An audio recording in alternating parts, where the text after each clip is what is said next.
বিধানসভার ডেপুটি স্পিকারের বিরুদ্ধে স্পিকারের দ্বারস্থ হচ্ছে বামেরা। বামেদের অভিযোগ হাউসকে বিভ্রান্ত করেছেন সোনালী গুহ। সোমবার বিধানসভায় রাজ্যপালের ভাষণের ওপর বিতর্ক চলাকালীন বক্তব্য পেশ করতে ওঠেন সিপিএম বিধায়ক সুশান্ত ঘোষ।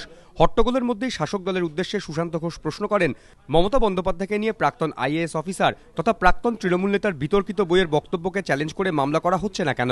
প্রশ্ন তুলতে সুশান্ত ঘোষকে থামিয়ে দেন ডেপুটি স্পিকার সোনালী গুহ। তিনি বলেন, মামলা হয়েছে, বিষয়টি বর্তমানে বিচারাধীন। এমনকি কথোপকথনটি বিধানসভার কার্যবিবরণী থেকে বাদও দেওয়া হয়।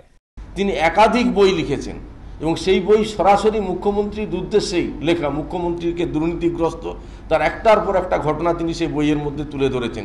বইগুলোর নামও আপনারা সবাই জানেন। আমি সেই বিধায়কের নাম করিনি, প্রাক্তন আইএএস অফিসার, তিনি গুরুত্বপূর্ণ দপ্তরের দায়িত্ব সামলেছেন এই রাজ্যের। তো তাকে কেন, তার বিরুদ্ধে মামলা করে তাকে কেন জেলে ভরে দেওয়া হচ্ছে না, যদি তার কথাগুলো, অভিযোগগুলো যদি মিথ্যা হয়ে থাকে? বিধানসভার ডেপুটি স্পিকারের এই দাবি ঘিরেই দানা বেঁধেছে বিতর্ক। বইটির লেখক দীপক ঘোষের দাবি, মামলার কথা তার জানা নেই, এই সংক্রান্ত কোনো কাগজপত্রও তিনি পাননি।